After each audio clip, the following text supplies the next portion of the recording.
Welcome to the OmniGamersClub podcast, the podcast for games of all platforms, including Knucklebones. I am Daniel Winter. And I'm Mark Uasa.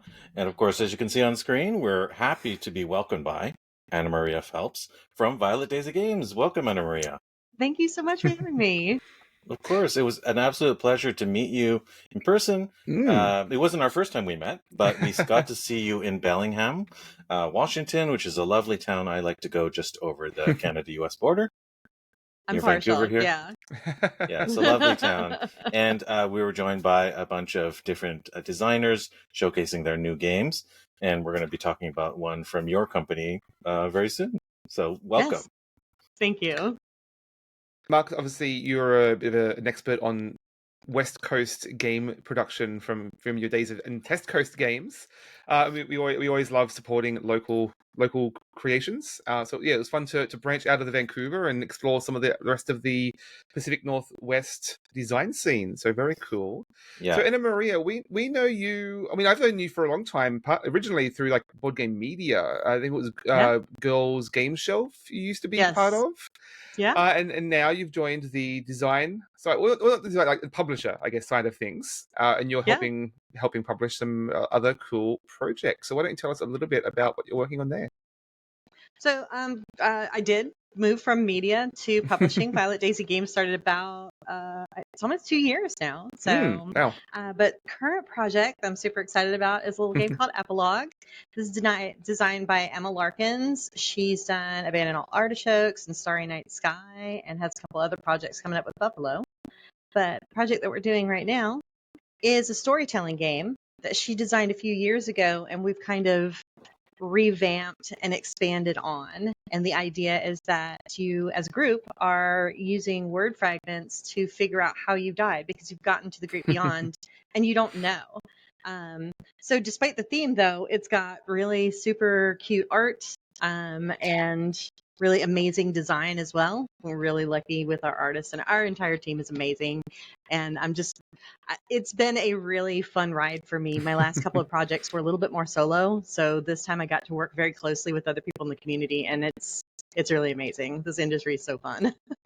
Yeah, it's fascinating because, like, obviously we're all omnigamers here, and this seems to be bridging a bit of a gap between board games and the TTRPG scene. So, like, where do you see it fitting into there? That's kind of exactly where I wanted Violet Days of Games to come in. During the pandemic, I started thinking about getting into publishing because a lot of the things that I was playing and enjoying at the time were more story based. While we fortunately had access to things like Board Game Arena and Tabletopia, the opportunity to actually talk with people and form a memory and tell a story together became really important for me, just for socializing and everything. And we started to see more things, more legacy type games come out, more games that had really deep, rich lore in them as well. And so I thought it might be interesting to focus in an area that takes people from both sides of tabletop and kind of brings them together. And so there's lots of board game elements, but there's also lots of storytelling and tabletop role-playing game elements. And so hopefully there's kind of an appeal to both sides of the table. So, and if you're like us and you've got friends who play all sorts of different things too, it's something that appeals to everyone. It's not 5 hours worth of D&D, but it's also not, 20 minutes of a roll and write. Yeah, I mean, so obviously you could use it as literally a capper on the end of a role-playing session just to wind down for the night. It's a pretty breezy little storytelling game, whether it's tying directly into that campaign that you just played or to something else. It's it's interesting because the theme obviously being the epilogue, like, rocks fell, everyone died. You've got to try and piece that together through some communal storytelling. But it's quite an interesting system that you could really apply it to any other setting as well. It's not just limited to the death theme, right? Oh, absolutely. We've had people tell us, and Emma has actually worked on a variation to play with kids that's basically kind of a what happened was, where you come up with a prompt for them, and whether or not that's a portal to the playground that has opened in your living room, or just the fact that the patio is now in the kitchen, like what happened, and you can work together with the family to tell a story. So while the theme that is on the game has to do with what is happening at the end. You can choose just about any kind of story to tell and then work through the cards. We've also had people use it as just story, like solo story prompts for themselves. So Very cool. there's flexibility there. It's quite a versatile little engine. Yeah, I demoed it briefly at TCTC this last year, and yeah, it's good fun. Mark, have you had a chance to try it yet? I haven't yet. Thank you so much for sending it to me, AnnaMaria. I've really appreciated looking through the lovely artwork on this. I think it's so delightful, and it actually seems pretty family friendly when you look at it. I love the little hockey player ghosts and all the fun hijinks that the ghosts are getting up to. So I think that the art itself actually provides a great degree of prompts to help that creativity and that storytelling you were talking about. And you mentioned kids and you mentioned RPGers, but I was also thinking that like you could even see this game in a non-game playing environment, something like a ice breaking activity between new groups or even in a workplace, get to know you sort of thing. A little morbid for new teammates, loosely with the theme, but I think we've all had encounters with the perhaps coworker or even fellow RPG player or even fellow board gamer who likes to kind of take the center of the focus for a little bit too long and doesn't want to allow the other people to take stage. Well, in this game, you can only talk about one word, and then you have to kind of pass the token on to the next player, and then they can talk about a one word that they're spelling and continue the story onwards. So I think it's a very equitable system, and I think that's very promising. I appreciate that. I was just going to say it was one of the things that when I played it for the first time with Emma before we decided to develop it together, I'd been in the same boat where involved in TTRPGs and one person kind of takes the stage and then you have to get the hook out and drag them off. In this, you tell a couple of stories based on a word that someone has given to you. They play a word and point to you, and you have to tell the story, and then you have to lay down another word and point to someone else. So the opportunities, it's a lot more balanced. But then it also affords people who maybe aren't as competent as storytellers or to whom this might be a new form of gameplay, the opportunity to go as long or as short as they want to. We have had people who told one sentence that it contained the word that they were pointed to and then pop down a word and point to someone else. But then they've said afterwards that it made them feel so confident to kind of be empowered to talk as little as they felt like or more. That's been, I think, the funnest part is some people will start and they only say a sentence or two, and by the end they've taken the reins and you're in a haunted fairy house and it's gone completely mad. So yeah, it's really a lot of fun, but I think Emma's done a great job of making a really balanced system. Gotta keep that hot potato going. Yeah, I mean, I've personally struggled with the sort of improvised storytelling games quite a bit, but it does seem to ease you into with the training wheels with those story prompts and the words. I mean, my daughter just had her first goal setting conference at school and has decided her goal is that she wants to tell more stories. So I just got the Rory's story cubes, which is a similar sort of premise. So I'm practicing on this myself. So it's a great little system. So.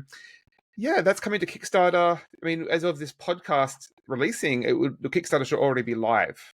Yeah, I'm not sure when, but it'll be on the 15th. So yeah, whenever Excellent. y'all publish, check it out, folks. Obviously, we'll drop the link to that in the show notes. Yeah, you heard it here, folks. Breaking news for the first time in our podcast.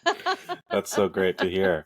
All right, so we're not just here to ask you about the games that you published, AnnaMaria. We're going to be talking about one featured game here. This time around, it's a video game, which all three of us have played. Yes. I think the two of you have played a lot more of it than I have, so hopefully I can add a couple of things, but I'm going to maybe act as a little bit more of a moderator and have you to give your perspectives. But, of course, that game we're going to be talking about today is, what is that game, Daniel? That is Cult of the Lamb. This is the cult simulator / roguelike game. It was released in August 11, 2022. It's been out a couple of years now. Developed by Massive Monster and published by Devolver Digital. So the directors were Julian Wilton and designed by Jay Armstrong. It's a beautiful art by James Pearman, and it's from 2022. So not that old of a game. Yeah. This time around. So, AnnaMaria, you chose this game for us as a showcase. Why did you pick this game, and could you tell us a little bit about it? Okay, let me start. So if you haven't played the game before, the premise is you start out as a sacrificial lamb, and you are Literally. sacrificed by sacrificed by a bunch of bishops, wind up in the great beyond, and are given a crown by the final bishop who has been imprisoned by the others, and he wants you to destroy everyone else and find a cult in his honor and release him. So you get infinite power and get to go about taking out all the people that chained him up, and then as your ultimate decision, you get to decide whether or not it's his cult or now it's your cult. So super cute, a little combination of a roguelike and a village builder, which is really super fun. And I think I chose this in particular because it's got spooky vibes, but it's got scary vibes and cute vibes, and it's this little wrap up of, gasp, oh my gosh, I can't believe I'm about to do this, but oh, it's just this cute little lamb, so I can totally stab someone to death. Is fine, right? Like, it's there's a Japanese word for it that means like creepy and cute. And I think this game is one thing that really encapsulates it super well. Similarly, in a way to the way Epilogue does, which is I kind of thought the two fit together like that. But Cult even does it like that much further. You're running a cult, but you're also like building little houses for these people and making them clothes. So cute.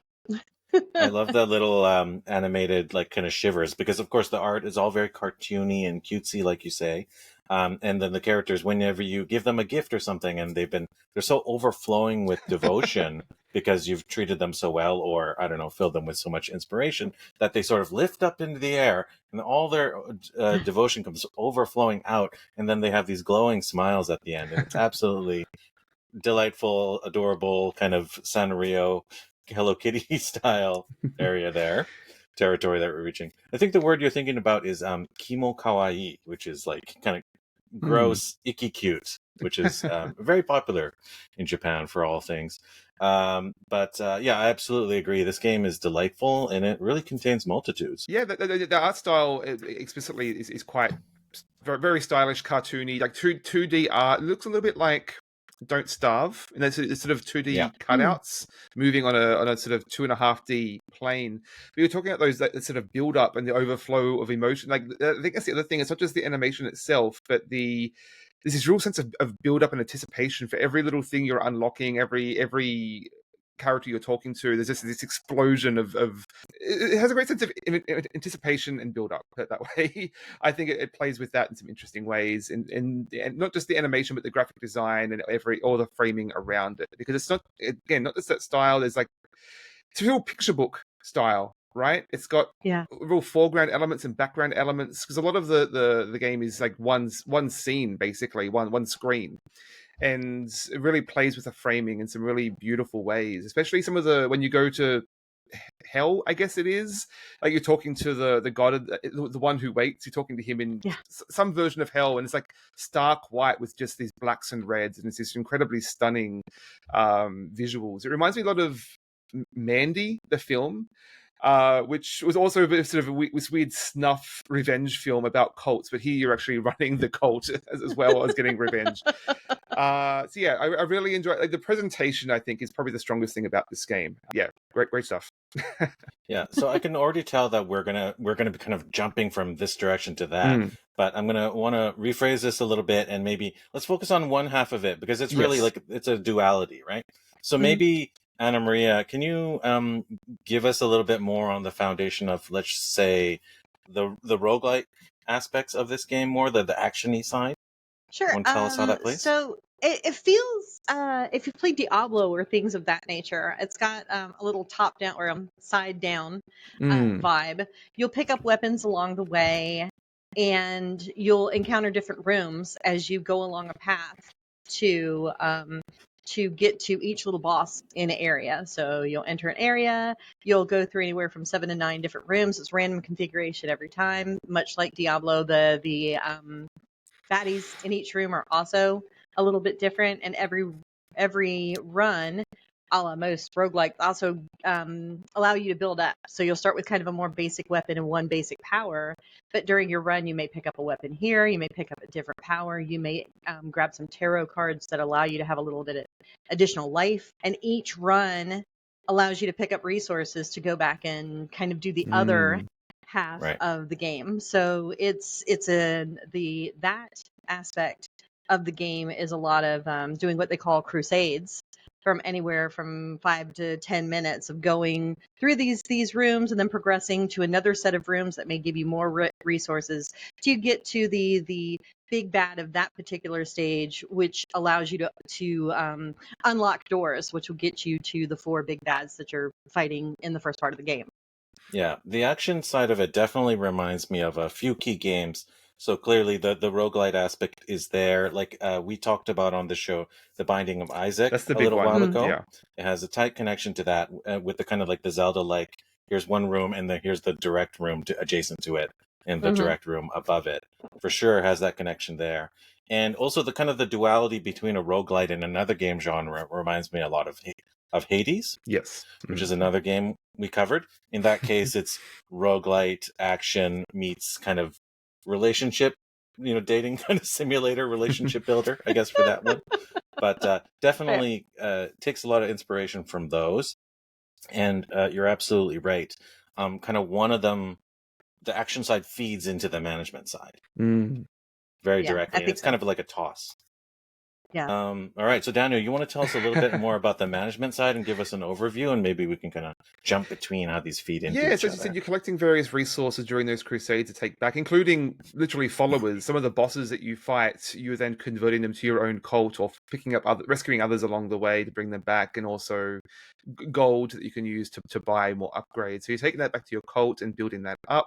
You've got your central shrine where your followers are praying to sort of increase your as a currency to basically upgrade your cult status. You've got various buildings around town, from farmyards to beds, obviously, to privies to keep that copious amount of poop in order, because if there's one thing about cults, a lot of poop. A lot So of much managing poop. and shoveling poop, that's for sure. In that way, it reminded me of another clay game, not Don't Starve, but what was it? Oxygen Not Included? Yes. Have you two played that one? A little one's, bit, I've not yeah. played that one. I've got seen very deep in terms of very simulation. cute. Yeah. But with a strong management area there for sure. Yeah, so a lot of upgrading, and it's sort of like a curve, right? Because there's a tech tree. There's a tech tree of upgrades. Upgrade systems. There's one for your core cults in terms of unlocking basically different levels of tech, like different types of beds, different types of farms. There's one for that you Buildings, can unlock the weapons that you might find in the crusades. So again, they're feeding into each other. There's one for the cult doctrines, which is basically like defining the nature of your cult as to whether it's all about free love or like basically a fascist dictator state. And so it's like 4 or 5 different upgrade trees to keep track of, and all these followers coming in, you're managing their needs. They've got it has abstracted their needs in terms of it's all the cult as a whole. It's not individual hunger. It's just one big hunger meter that comes up and down. Basically, it doesn't matter who eats, as long as someone's eating. Your hunger is in order, and then like their faith level, basically, like how much faith they have in you, which is dictated by a bunch of things like how well you're doing in your crusades and how nicely you're treating everyone. Right, and I guess we're a little bit beyond it, but I know, Daniel, that you finished the original game and you kind of jumped back into it more recently. What's your level of experience with AnnaMaria? I think you were talking about like the expansion just recently, for instance. So I imagine it's pretty extensive. Yeah, I also think have finished the game and am into the second part of the game. That sounds a little odd. There is some DLC. We were actually talking earlier, trying to kind of parse out what parts are DLC and what parts have just kind of been added, because there's been an enormous amount of support for this game from mostly the free developer. support. Yeah, and every once in a while you'll come in and there's an update scheduled and you go to your town and I can cook a new kind of food and there's a different type of thing to fight as I go out into the crusades. So it's really interesting to see that there's new experiences all the time if you don't pick it up for a month or two and you come back to it. So I love that sort of thing. It makes you feel like the people that are working on it really care about it and care about the community that's playing it. Yeah, that's great to hear. I started playing last year when I think they had the big cooking update, and obviously a big fan of cooking, so that's what got me to jump on board with the game. And they've added a bunch since, because like I logged in for the first time this last week to play the game, and not only is my entire cult now on fire and there's poop everywhere, but now there's giant poops and rainbow poops, and when I brush up the poop, my broom upgraded in some way I don't understand. So yeah, lot more stuff has been going on. I think they're just adding, there's a new update coming soon and adding weddings, enforced weddings, I might add. You can force two of your followers to marry, or you can marry all of your followers yourself. So again, there's that free love. So still supporting the game. That's really interesting. So you shared your perspective. I bought this game a while ago. I started it a while ago, but I didn't really stick with it. I didn't get very far. And then I've been playing it pretty intensely this past little while to gear up for this episode. And I've beaten 2 out of the 5 kind of big bosses. I think structurally you were explaining that, AnnaMaria, that there's kind of like 5 baddies that you have to take care of. And I didn't even know there was a second part. So you're definitely filling me in there. Well, there is a hard cap, right? Like there is an end line. You see credits, the game is over, and then there's basically post game if you want to keep playing. But I do like the fact that there's an end cap. I think you were talking recently, Mark, about Children of Mortar, which is I really like, roguelike games have this habit of you just sink 1,000 hours into them and they never really end. But I really appreciate a roguelike with a clear beginning and end, and you can cut yourself off, right? Yeah, it's funny you say that I found that what I liked was, while there was this end, I was sitting there as the credits were rolling going, but no, I still haven't finished doing my village. So when it comes back up again and it's like there's more to do, I was really thrilled because I still have 17 Steam achievements to get. I haven't gotten every single one of the rituals. So as a completionist, the option to continue playing so that you can get, push all those buttons and make your city or your little town the best you can. It's so much fun. I've only got half of the upgrade tree. I've got a lot of tech to still unlock. So I would have liked to see a little more of that over the arc of the game without pushing hard. Long story short, I didn't find a lot of interest in that post game. I've seen what there is to see mechanically in the game. I don't really want to push any deeper, I don't think. I mean, I like how we all have different perspectives that we're approaching this game at. You guys have been playing so much that maybe you don't even remember the early part of the game, but I kind of just got out of the early part of the game. So, yeah, I'll admit I had a little bit of, frustration and a little, it was kind of a slog to get through the early part of the game because, as you might imagine, that tech tree you're just at the bottom of it. So you haven't expanded a lot. And like a lot of management games, a lot of it is just small scale and very manual. So you have to do everything yourself as the titular lamb character. You maybe have just a very small set of followers, maybe 3, 4, 5, and you're having a hard enough time managing that because they're just like babes in the woods. They can't wipe their own bottoms or pick up their own poop. And you don't even have like farming or whatever. So you're just eating the remains of bugs that you've managed to kill out in the fields.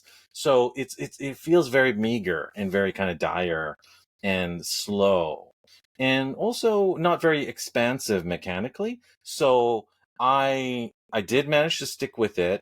And I managed to unlock a lot of features that started to automate a lot of the kind of frustrations that I had early on. And I don't know if those were always in the game, but definitely my interest in the game grew as though I unlocked those additional tools and additional upgrades. So that's how I feel about the early part of the game. Interesting, because I see this game functioning a lot like a bit of a mobile game. especially that town elements where you're going like a lot of meters you're pushing up, right?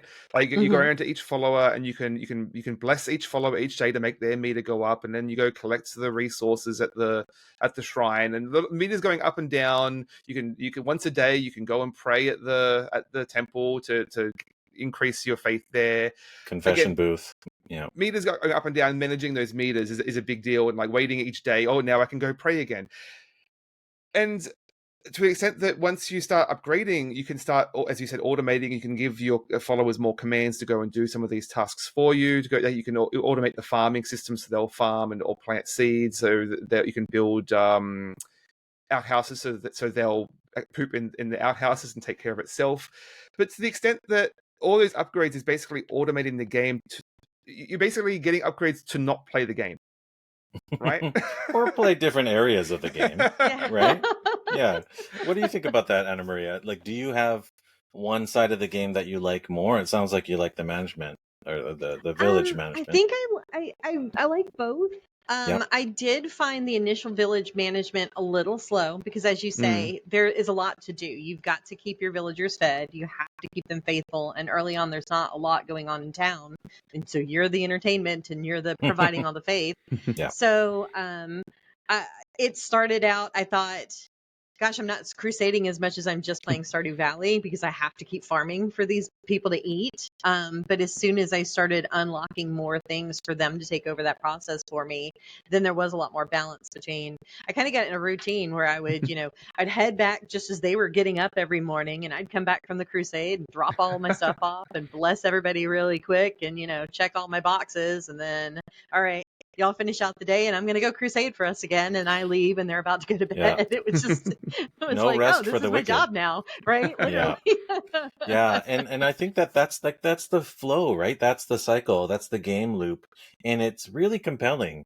It just keeps you wanting to go more and more because you finish a run, do the action, you wanna do all the rest back in your village. So I think that's the real hook, and I think they've done that successfully. I do really like how those two elements feed into each other in really interesting ways. So, like, you're building up your town, you get a couple of upgrades, but you run out of gold. Well, now you're going to need to go on a crusade to get some more gold and come back. And meanwhile, your villagers have harvested some wood and stone, and so you can start building things. But you have to upgrade your cult levels basically to increase the number of weapons and things that you can find in the crusades and power up, because if you're struggling with those crusades, you need stronger weapons, so it sort of feeds into itself in some really clever ways. I loved, hated this moment when you come back from a crusade and it really feels like that that meme in Community where Troy comes back with the pizzas and everything's on fire. Like there's poop everywhere, and you go to Dissenter, screaming about how you're an evildoer, and there's no food, everyone's spewing all over the floor, and complete mess. Someone died of old age and his body's there's just two there. bodies, yeah. Like, right? Yeah, I love how that's a technology, is digging a hole in the ground and dropping a body in it is technology that you have to unlock over time. I mean, that was funny the first couple of times, but then after the 10th time of coming back and just finding this complete chaos and having to clean up everyone's mess, it just got a bit much. A lot of busy work, right? Before I can actually get to the good stuff that I enjoy. Well, I will say something that I liked a lot about the game, because the game has a number of accessibility options, and one of the ones that they have is to turn off the time. So when you leave for your crusade and come back, your village has not advanced. So this leaves you at a slight disadvantage because they haven't built up any more faith, Right. or they haven't harvested any more fruits, but you also don't come back and everything is all rainbow poop and everyone's starving to death. So I never turned it off myself, but I could see a point where you might go, okay, I need to just back to back like 4 crusades, and y'all just need to be frozen in time for a second while I do that. I thought it was a really interesting add-on.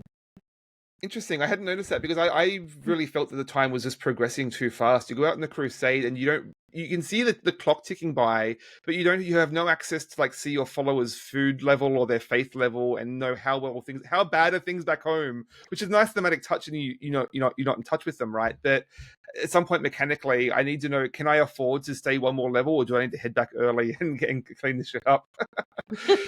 Yeah, we didn't really like super emphasize the fact that this game has a day-night cycle, but it's very true. It sort of follows that clay Don't Starve model where the day is like 75% of the clock, and then about 25 of it is the night. And that's when, I don't know if as much dramatically happens in the game other than people sleep. Like your villagers sleep, they're not working. Yeah. I think there's a You don't tarot have card to. that says you do extra damage at night. It's not mechanically particularly interesting. Yeah. The only drawback, or the only thing that I've noticed is they don't like to not sleep. So you can wind up in a situation where you're giving a sermon and it rolls over into night, and suddenly you lose all this faith that you just built up because you kept them awake too late. So the emphasis sometimes on the day night cycle is a little frustrating just for that, because I have, I'm not watching the clock the whole time that I'm playing. I'm just kind of enjoying myself. So I didn't notice that it rolled over. And is this my fault? Oh no. Yeah. So. Yeah. I also, understand was I not why worth it's staying there. up for? Nice. Yeah, I remember the one mechanism where there's like a mission, right? You can create a mission and you can send people on missions Yes. out into the world. You can send one follower at first, and then you upgrade and you can send multiple. And these guys will go out for food or coin or bones or whatever. And then they come back and they're waiting out front of the mission for you to give them, pat on the head or something like that. But they'll just stand there all day, all night, just waiting for you to go and won't go to sleep. And these pitiful little followers of yours, I feel really bad for them if I keep them up there too long. But hey, I'm the leader, so they got to do it. Well, speaking of which, I want to talk a little bit about the theme of how it handles that cult setting. It's obviously playing with a lot of subversive elements. Like we talked about Binding of Isaac, which was playing with similar sort of very sort of blasphemous themes around religion, right? And hell and demons and things.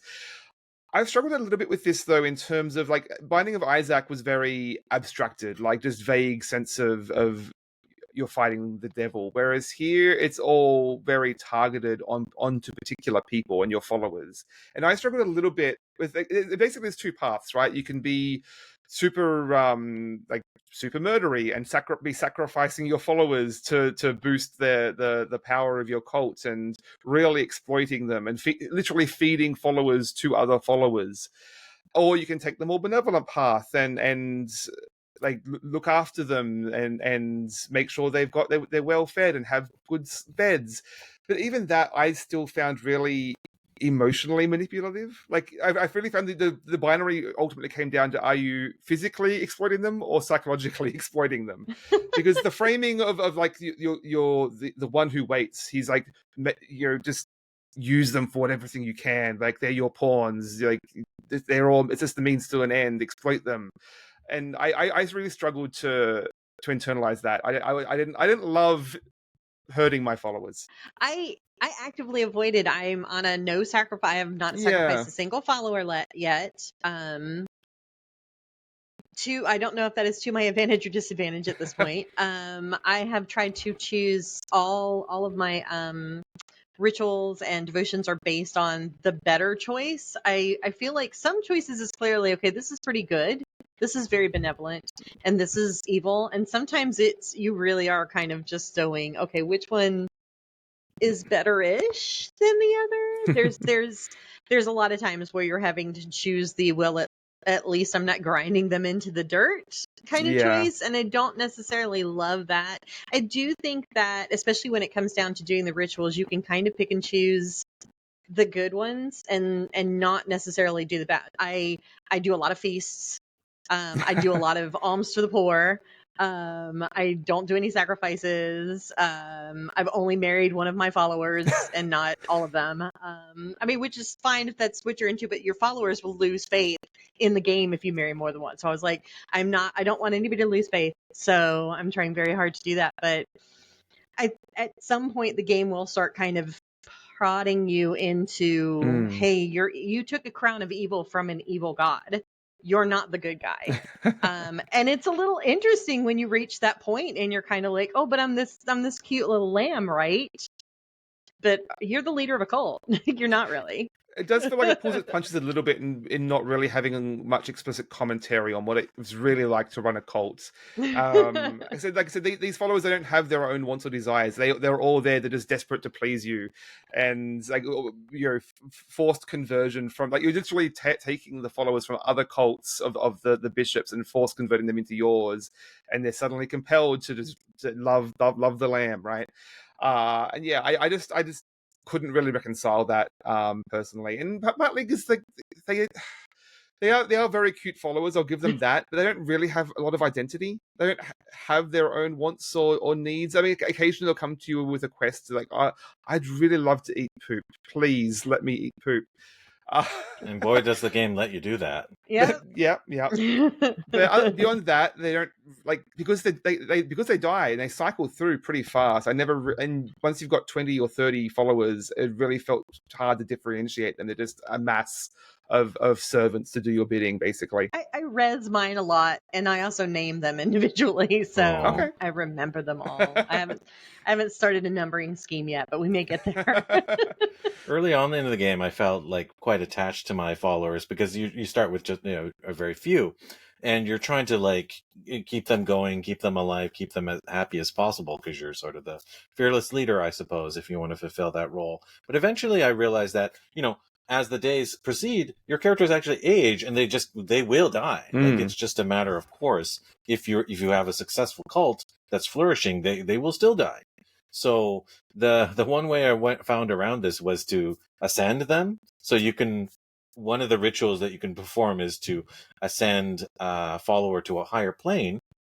And the beauty of that is that they won't drop dead and upset your fellow villagers. You don't have to put them in a burial plot or a mausoleum or something like that. So that has its advantages. But all the rituals have timers, so you can't spam them all the time. You can't pull it off all the time. But the kind of the dark light side, the nice, the evil activities sort of felt like a little bit of a false dichotomy to me. This game is trying to be, I don't know, it's trying to be edgy, right? I think it's trying to be more edgy than edgy for edginess sake. Like that's the reason why the art looks like it looks like, right? But the subject matter is a complete 180 flip of that. So I don't know, like they keep prodding you to do those edgier and edgier things. And I think, I don't know, like people are going to have different levels of interest in that, right? Like I feel icky doing that sort of stuff. Or the some game people really wants you to participate in those sacrifices and those darker elements. And I just, it doesn't really let you be a truly benevolent leader. And be interested in the needs and wants of your followers. It's kind of the Cards Against Humanity, this school of design of management. Oh, I wouldn't go that far. That's no slurs in this game. Whoa. So, AnnaMaria, do you have some like favorite rituals or favorite upgrades or tactics, or like what's your favorite activity in this game since you played dozens, maybe hundreds of hours, I imagine? I have unlocked almost all the clothes in the game. And at some point in your building tree, you get a tailor. And so you can start outfitting everybody and you can choose the colors. And so I actually have a pretty elaborate, like, followers of this level all wear this kind of shirt and it's all this color. And yeah, it's really, I probably could write out a spreadsheet that kind of explains it, but I love, there's a little crafting wheel and it's kind of a really mini game, but anytime you have to cook or sew anything, there's this almost, remember like how lockpicking in Mass Effect used to be, and you used to have to line things up and like click them really quickly. It's quick time event. Yeah. And I like that because I like to see if I'm any good at it. And anything that you do, there's the complexity can go up. So if you're making a better meal, then the slider bar that's traveling back and forth, there'll be a smaller window for you to kind of click in there. And it's kind of fun with some of the clothes to like just make cool and interesting things. But it also though, this is another cool accessibility feature. If you're not good at those sort of things, if you aren't great at clicking really quickly or you can't watch those, you can turn that off in the menu too, and you can just craft things. So I found that to be I just thought it was a really great add-on because I know there's there a lot of the community talks about how frustrating some of those things are, like fishing in Stardew Valley, and how impossible they are for people that don't have the same kind of fine motor skills. And it was just really nice to see in this quirky little game about being a cultist and being evil that they've got things in there that are intentionally to help people play through the story in an easier manner, and not kind of gate it behind like you have to be able to do this. Oh yeah, So and yeah. it really is busy work in the end. Like after the 50th bowl of gruel, like I wasn't necessarily enjoying that quick time event. Yeah, always a fan of accessibility features. Yeah, that's great to hear. And there are ways to automate your way out of that sort of thing. You can build yourself a kitchen where a villager can go and operate that station for you. So that's great to see. And I was just reminded that this game has a bunch of mini games in it, like the dice game. Yes, well, I wanted to Dice say game. that. Yeah, It has a built-in kind of tabletop, I guess, pusher-like sort of game. Do you want to explain it to us, AnnaMaria, a little bit? I'm sure you played the dice game. Yeah.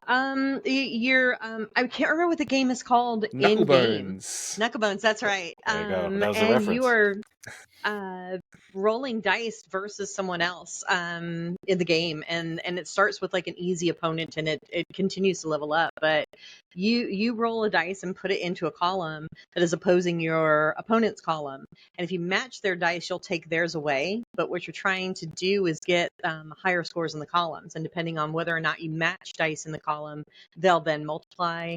So it's possible if you got 3 6s in something you wind up with this wild high score, and they would have to try and either get a 6 in there or, do it, I guess, to match. But the game prompts you to do it a few times as quests, but then eventually you can actually have it in your village and just play with your villagers if you really like the game. So yeah, it's a nice little break sometimes from. It sounds like a job, but it's like, I've had a hard day crusading. I'm gonna go play dice for a little while with my cultists. It's a pretty simple game. It's not incredibly deep, but it's just satisfying enough that you got the choices within 3 lanes. And like, do you go on the offensive and try to cancel their dice, or try and combo your own?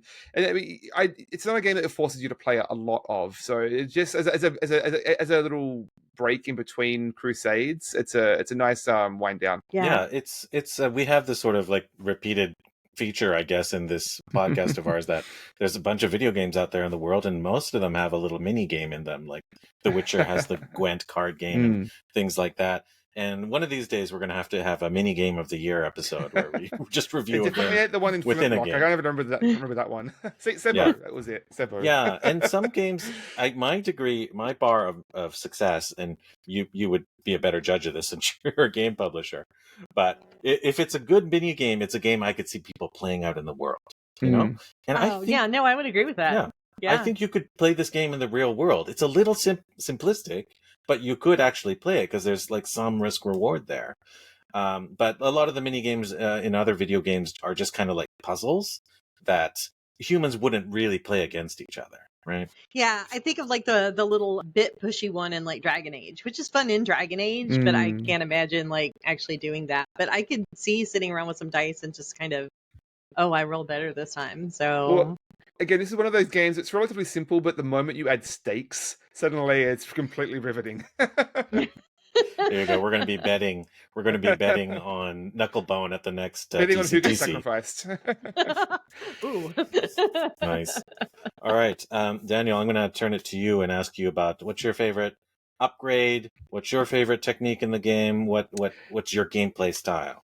I mean, I was constantly struggling to find food in this game, so I was just using the feast ritual constantly, and so unfortunately I wasn't able to engage with any of the other rituals, because that's all I was trying to do, was finding ways to generate food. I think it's another one that like doubles the fishing, and I don't know what I was doing, but my followers were just always hungry and so demanding. So I struggled a little bit in that, in terms of coming back and again trying to figure out how to keep that balance there, so I could go out on those longer crusades, because I don't have a lot of interest in like customizing. I don't love like the cosmetic aspect of it. I'm not one of those people in creating the perfect township. So I was just trying to smooth that process as much as possible to get to the next crusade. And Sorry, it's been a while since I played it in full, because I actually went back and started at the beginning again, because I found it way too overwhelming by the end there. There was just so many systems, and you come back and there's 10 pop-ups and they all disappear suddenly, and you're trying to remember what needs attention in your town. And so what are they actually like? I think this game is some of its parts are greater than those individual pieces, put it that way. As those elements feed you from one to the next and keep that ball rolling, I think that's quite engaging. But the moment I stop and get too much in the weeds of any one particular mechanic, I get pretty bored. Yeah, I found this game. I found that I liked, and I haven't beaten it, so I'll just take that with a grain of salt. But I found that I tend to enjoy management games. I like management games a lot as a genre, and this game, as you unlock more and more things, I found myself spending more and more time doing that management. Like I can spend an entire day cycle doing that management. And this game also allows you to visit a few hotspots on this overworld map, which I don't think we talked about. But one of them you go and do the knuckle bones, and one of them you go to do the fishing, and one of them you go get high on mushrooms or something like that. And you can collect devotion from these kind of satellite offices as well, which is kind of nice. So you can do that little run and collect things. And I found myself doing more and more time doing the management and really enjoying that and getting engrossed in it. And then I found myself, the more time I spent in the management, the less I would want to go back to do the crusading. And maybe that just says something about me, that I preferred one side over the other. But I felt like the crusading was a little bit lacking. It's just hard to come from a game like a really, really tight game like Hades, like it's kind of impeccable, right? As far as action combat goes, as action RPG goes, it's so inventive with the way it uses its weaponry and things like that. And just comparing that to what Cult of the Lamb offers you was just sort of like, is your weapon fast, or is it slow, or is it powerful, or is it not, or does it poison or not? It just seemed a little bit weak in comparison. Yeah. You really do have to like both halves of this game equally, because it's going to he's going to force you into the other half sooner or later. You can't just focus on the town building stage, unfortunately. And yeah, I think that was my other big issue, is that compared to something like Binding of Isaac or something that's a pure roguelike, this wasn't much depth. Even Hades, I struggled a lot with like movement and having being able to move cleanly. I never felt like I could aim properly because of that sort of 2.5D perspective. And this is even worse in the sense that, I mean, on one hand, it's not tight enough to be able to move cleanly, but the screen is just so busy. There's just grass everywhere and half a dozen enemies, and you've got the foreground elements and the background elements, and there's so many different, like, as beautiful as this game is, it gets in the way of those really twitchy moments in the roguelike stage. And I just didn't find that particularly tight to be satisfying. And then the upgrades are mostly just a numbers game of like increasing the damage on your weapons. Yeah, AnnaMaria, did you like the combat? I did and I didn't. Like Daniel, like it wasn't super tight. I usually play keyboard instead of controller. And so there were some mechanics that involved, like, you would roll into a melee kind of thing, but directionally when you're going on a keyboard, you're like, okay, I've got 8 ways I can go. This is it. Like, my guy's not in the right area. But I think what I struggled with the most, insofar as liking that combat, was you do have the ability to unlock a number of secondary powers and weapons, but what you start with each run is entirely randomized. So you may have unlocked, this killer sword with great speed and poison, and then your secondary is this cool sling of tentacles, and then you get in for this run, this 10-minute crusade, and you got a dagger and tar. And that's it. That's what you got. Maybe you'll luck it out and pick up something else on the way, but most likely not. You just, the random number generator kind of gave you the worst of the weapon set that you had. So you feel like you're growing, and you should be, because it's roguelike, right? But then when you get saddled with kind of something lesser for a run, it's just not quite as fun. And you can't just So quit that, that run and hope for a better one, because then all your followers will be so disappointed in you. yeah. I mean, you do unlock that part where you can come home, but then you don't get that hooray, boost of faith. So you do kind of end up just slogging it out because I need to pick something up, or I need to get more grass, or whatever you're getting. But those runs aren't fun, and I don't like spending 7 minutes in a game doing something I'm not enjoying. So It is quite repetitive, isn't it? Like, I think it's fair to say it's objective that you're doing a lot of the same stuff over and over again. And you're right, those upgrades do mix things up a lot. I got a special customization that unlocked, I don't know, like 4 tarot cards at the beginning of every Yeah, I quite run, like that one. Yeah. instead of doling it out piece by piece throughout the run. And I like that a lot because, yes, it's a crapshoot, but at least I'm getting all those abilities all at once, and I have them synergizing or not to my favor right then. But you're purposely sent back to the same areas over and over again. I found this a bit odd. Like, there's sort of like a midpoint I found in those areas. So like you can reach the midpoint and there's another door, and then you can go past it to the sort of the second half of an area. One of them's called Anura and another one's called like Waterdeep or something like that, water themed. But when I first went to those areas, it didn't let me go to the second part. Like, it purposely, it's like the door's locked. So it's I guess that's just a lack of content, so to speak. Like, this game is designed to make you repeat and rinse and repeat. So that's the design of that mechanism. You have to kind of constantly recycle and do those runs back and forth between the crusades and the village.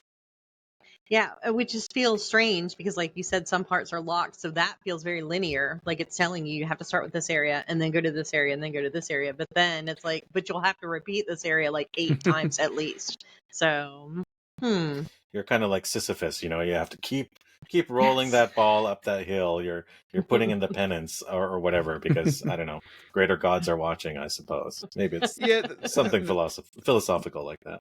Those chore parts of the game do get abstracted a bit in that you've always sort of you're always chaining those needs together, right? Well, I'm going on this crusade so I can get some money so that I can then buy the crafting table, so I can get the medals, so I can build the crypt, so I can get all these dead bodies out of the way.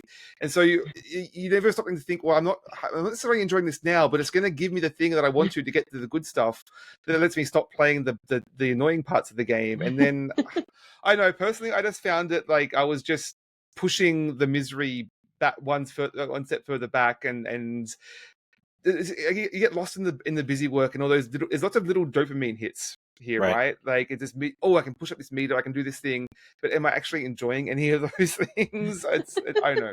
I struggled a little bit there. Yeah, AnnaMaria, have you played a game called Vampire Survivors? I have not. Yeah, it's a kind of it's not really a roguelike.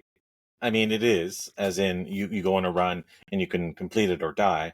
But it's sort of like just a dopamine machine to the nth degree. Like, basically, they just crank everything to 11. Everything's like a slot machine. It's like ding, ding, ding, ding, ding. You hear lights, you hear noises and lights flashing everywhere you go. And it's one of those games where all you do is control the movement of your character, and it attacks and shoots by itself. And it's a numbers get bigger game. And we covered it. We covered it in a previous episode before, and it's sort of like the all killer no filler version of this. And I feel like if that appeals to you, like, that's just a quicker, flashier hit to the blood vein, I guess. And that this game sort of like it has a momentum to it, but you're sort of like stopped at certain points. It's you have to get over these hurdles, and I don't know if a game that's designed around hurdles can ultimately like keep I don't know, me engaged forever. But I suppose people love this game, so maybe it does. Yeah, I think this bridges a really fun gap for me because I do like things like Diablo a lot and will play that obsessively, but I also like things like Stardew Valley a lot and will play that obsessively. So this is a really kind of fun marriage of today I'm going to sit down and I'm going to play 45 minutes of Cult, but I'm really just going to build my village up mostly, or today I'm going to sit down and I'm going to wipe out every single map I can possibly get through in the next hour. So I think it feeds a little bit into that. So if you like a big cross section of games, this might be a game that kind of feeds a little bit of that but if you're looking for any one of these specifically, this probably isn't it. Makes a I lot can of certainly sense. appreciate it being an accessible version of each of those things, but you also do have to be interested in both of them, right? So which feels like it would be relatively niche, but hey, this game has a huge number of followers, so it's doing something right, obviously. But it's curious, Mark. I was thinking of Vampire Survivors in that these days I feel incredibly sensitive to having my dopamine manipulated, and this game triggered that for me. Is like, am I the one being exploited? Is this game a cult? Am I? You're part of the cult now. No. Yeah, at least Cult of the Lamb makes you stop and think, am I being a benevolent cult leader or not? Am I playing with baddies? am I playing with my followers correctly or not? I guess you're right. I guess, AnnaMaria, that this game is sort of like a Reese's peanut butter cup. You got my chocolate in my peanut butter. You got my peanut butter in my chocolate sort of thing. And it balances two things. But if you're not a fan of both of those things, you might get turned off of this game. I think so. But it seems like we all enjoyed this game to various degrees. It's quite deep. There's lots of mechanisms. There's lots of dark corners. There's lots of tools and upgrades and choices that I've yet to see all of them. Sounds like you have seen a lot over the course of your hours playing this game. AnnaMaria, would you keep playing this game? Do you keep playing this game? I will, partially because I really like the game, partially because I really like to 100% Steam achievements and game achievements. So I still have like 17. So I will probably finish everything if I can get through the section that I'm on now. I'll finish it and I'll have my little Steam badge to say I did. Wow, epic. That's devotion right there. Yeah, that's a reference. How about you, Daniel? You said you finished it. You came back and revisited it. Are you going to keep playing it? Does there new stuff excite you? I mean, I saw credits. I think that was it for me. That was a good out. I think I was happy to leave it there. Like I already played it well beyond my interest in the game, just to see how it closed things out. I seem to recall the final boss being quite frustrating too. That I haven't touched that in a while. But again, lots of accessibility features. But for me, this reminds me quite a bit of Lost Ruins of Arnak, the first game we played, which was like a sort of a very light worker placement game with a very light deck building game with a really nice coat of polish and some slightly problematic themes. And I think that that describes this game to a T, and for better or worse. Like I like it, but I don't love it. So like an engaging mixed bag of quality. Yeah. I see. Yeah, so for me, I don't know where we're ending with me. I should have started with myself and let you guys go. But I think I will keep going because I'm kind of partway that journey. I'm, I guess, halfway or early on if I've beaten 2 of the 5 bosses. Like, I'm really finding that it's growing, it's engaging, and a lot of those mechanisms that I'm being introduced to seem engaging. Like, I want to try a little bit of this, and I want to try a little bit of that. And I have kind of come to a zen place where I'm not so attached to my followers anymore, that I can let them go on and I can welcome new ones. And I feel like my cult is just leveling out to be manageable. It really is a charcuterie plate of different mechanics that you can pull from. Yep, it sure is. Okay, I feel like we've covered a lot of ground here, and we basically all enjoy this game to a degree, and I would recommend it. There's enough things. If either sides of those things sound interesting to you, I would recommend trying this game out. It's a lot of value for the price. Yeah, absolutely. Okay, very good. I think we should wrap it up there. But of course, that's not the end of it. We want to thank you, AnnaMaria Phelps, for joining us. And I want to ask you, are there any new projects? You told us a little bit about Epilogue that you want to promote, the other games in your library, your growing library? What other projects are you working on? Well, y'all got to see this past weekend. The next game we'll have coming up next year is called Popcats Fighter. It's based on old school video game kind of arcade games, where you get to play as a cat in a Street Fighter type situation. And that will both be a tabletop board game, and there'll be an RPG related to it as well. Ooh, So you can very cool. either play the board game to do the fighting part, or you can play the RPG and actually become one of the cats. So I'm just drawn in by the kind of rich lore you see in things like Mortal Kombat now. And I just thought it was really, really fun and kind of harken back to a different time of gaming. So that's that and Epilogue are to my two big things. Yeah, you're a true omnigamer. I'm really impressed with the depth of and breadth of the games that you're interested in. That's really cool. Thanks. So, Emma Larkins is the designer of Epilogue, your game that's coming out soon. And we met the designer and illustrator of Popcats Fighter. Who are their names again? I think it's Arnel and Estefania.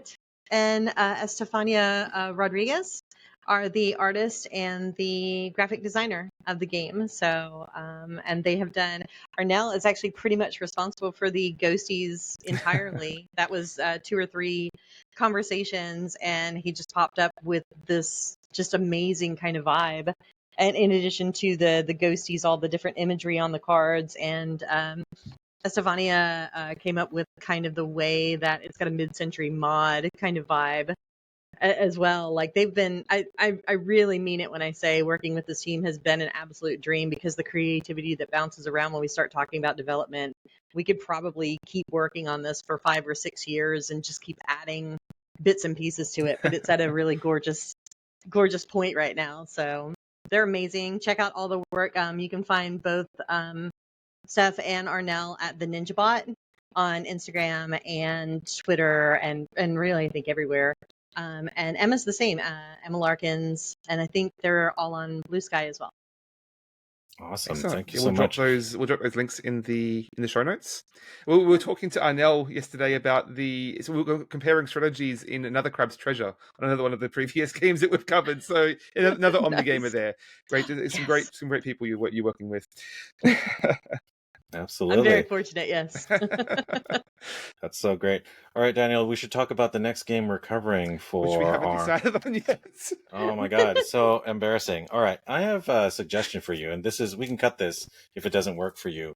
But since we've been talking about RPGs, I have a suggestion that we should cover a very light one.